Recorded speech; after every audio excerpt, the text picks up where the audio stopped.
Hello everyone, welcome to study time with new informative video. R O यानी कि समीक्षा अधिकारी और सहायक समीक्षा अधिकारी की जो भर्ती है वो उत्तर प्रदेश लोक सेवा आयोग से आपको बहुत जल्द इसका जो नोटिफिकेशन है वो देखने को मिलेगा। और आयोग से ये अब क्लियर ही कर दिया गया है कि 181 पदों के लिए आपकी जो भर्ती है वो अक्टूबर में उसका जो नोटिफिकेशन है वो आ जाएगा। तो बिल्कुल आप लोग एकदम निश्चित तौर पर, और मुझे पूरा भरोसा है कि अच्छे से इसकी जो तैयारी है उसमें लग गए होंगे, सारी चीज़ें सिलेबस के अकॉर्डिंग कर रहे होंगे। लेकिन यहाँ पर हम बात करने वाले हैं आर ओ की कि ये जो वैकेंसी आ रही है तो इसका जो फॉर्म है वो कौन कौन भर सकता है। क्योंकि जो नए बच्चे हैं उनमें कहीं ना कहीं बहुत सारी चीज़ों के लिए जो कन्फ्यूज़न है वो बना हुआ है, जिनमें से ये जो एक कन्फ्यूज़न है वो ये है कि कौन कौन इसको भर सकता है। यानी कि उनके पास ग्रेजुएशन की जो डिग्री है वो है, उसमें उन्होंने बीटेक किया, बीसीए किया, बीएससी किया, ओ लेवल है या नहीं है, और भी बहुत सारी चीज़ें हैं। तो इन्हें लेकर जो कन्फ्यूज़न है वो बना हुआ है बच्चों के बीच में। तो उसको लेकर हम जो आपकी पूरी जो समस्या है उसका समाधान करने वाले हैं, पूरी जो जानकारी है वो आपको देने वाले हैं। तो आप चाहे नए हों या पुराने हों, हालांकि पुराने होंगे तो सारी चीज़ें अच्छे से जानते होंगे, फिर भी अगर समझ लेंगे अच्छी बात है। और अगर आप लोग नए विद्यार्थी हैं, जानकारी नहीं है, तो यहाँ पर एक एक चीज़ डिटेल में सारी चीज़ें यहाँ पर बता दी जा रही हैं।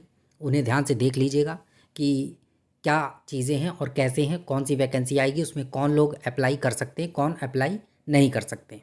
तो ये सारी चीज़ें हम यहाँ पर डिटेल में एकदम आपको बताने वाले हैं। तो कौन कौन आर ओ का फॉर्म भर सकता है, कौन नहीं भर सकता है, तो इसके पहले आप चैनल को सब्सक्राइब ज़रूर कर लें ताकि ऐसी ही इन्फॉर्मेटिव वीडियोस लगातार आपको मिलती रहें।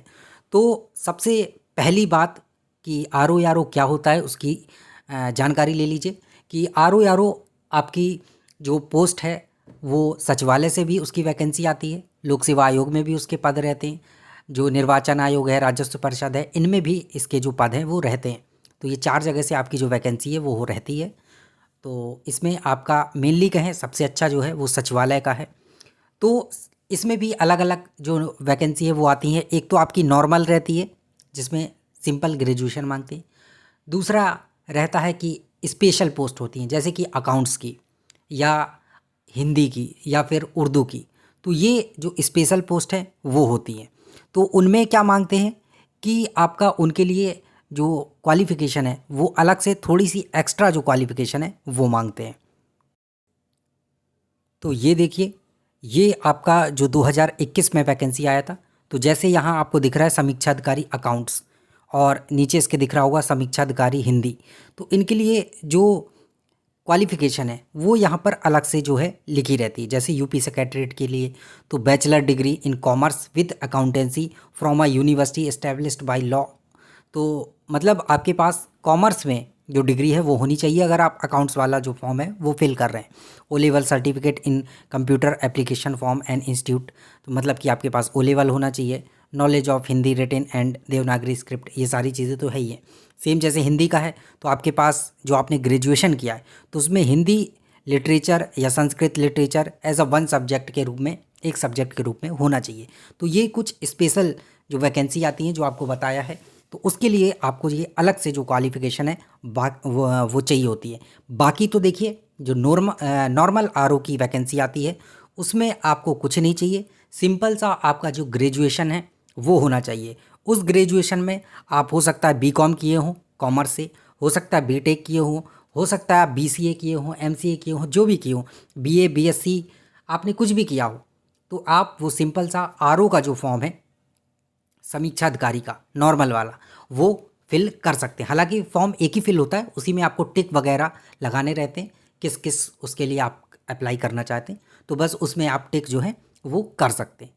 तो सारी समस्या ख़त्म शायद आर ओ वालों की, कि आर ओ की वैकेंसी में सिर्फ और सिर्फ आपका जो सिंपल ग्रेजुएशन है वो मांगता है, चाहे वो सचिवालय का हो, चाहे वो आपका लोक सेवा आयोग का हो या जहाँ का भी हो, ठीक है, राजस्व परिषद वगैरह का। दूसरी बात करते हैं ए आर ओ की। ए आर ओ में आपका सिंपल जो ग्रेजुएशन है वो मांगता है, इसके साथ आपका ओ लेवल होना अनिवार्य है। आपके पास ओ लेवल की जो डिग्री या डिप्लोमा है वो होना चाहिए, या फिर एक चीज़ सरकार ने और कर दिया कि इसके समकक्ष अगर आपके पास कोई डिग्री या डिप्लोमा है ओ लेवल के समकक्ष, तो आप एआरओ का जो फॉर्म है वो फिल कर सकते हैं। एआरओ की कट ऑफ थोड़ी कम जाती है इस वजह से, हालांकि अब उतना ज़्यादा कह सकते हैं महत्व नहीं रह गया, लेकिन अगर 1% भी महत्व है तो फिर वो महत्व कहलाता ही है ही है। थोड़ा फ़ायदा होता है तो फिर क्या ही है, ठीक है। तो ओ लेवल या ओ लेवल के समकक्ष अगर आपके पास डिग्री डिप्लोमा है तो आप एआरओ का जो फॉर्म है वो भर सकते हैं, यानी कि उसमें टिक कर सकते हैं। तो ये सिंपल आपको आरओ और एआरओ का बता दिया।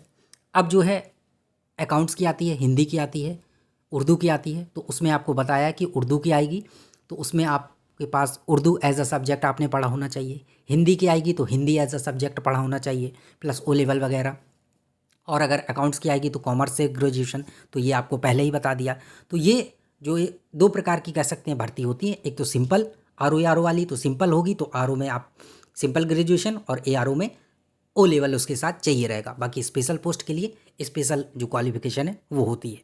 तो ये सिंपल सी चीज़ें थी, आप समझ गए होंगे। तो अब आगे अपनी तैयारी में लग जाइएगा। आगे कोई भी आपके पास जो ऐसा कोई कन्फ्यूज़न नहीं होना चाहिए कि हम बीटेक किए हैं तो भर सकते हैं, बीए किए सब तो भर सकते हैं कि नहीं। सिंपल ग्रेजुएशन है, कुछ भी किया हो आप फॉर्म भर सकते हैं आरओ का, और एआरओ के लिए ओ लेवल होगा तो आप उसके लिए अप्लाई कर सकते हैं। सारी चीज़ें बता दी हैं डिटेल में, निश्चित तौर पर आप समझ गए हैं। तो अब एकदम से लगे रहिए तैयारी में, अच्छे से अपना सिलेबस देख लीजिए, उसके अकॉर्डिंग सारी चीज़ें करते रहिए। तो चलिए मिलते हैं न्यू इन्फॉर्मेटिव वीडियो के साथ। और अगर अभी भी आपकी कोई क्वेरी है, कोई क्वेश्चन है, तो आप कमेंट सेक्शन के माध्यम से पूछ सकते हैं। Thank you.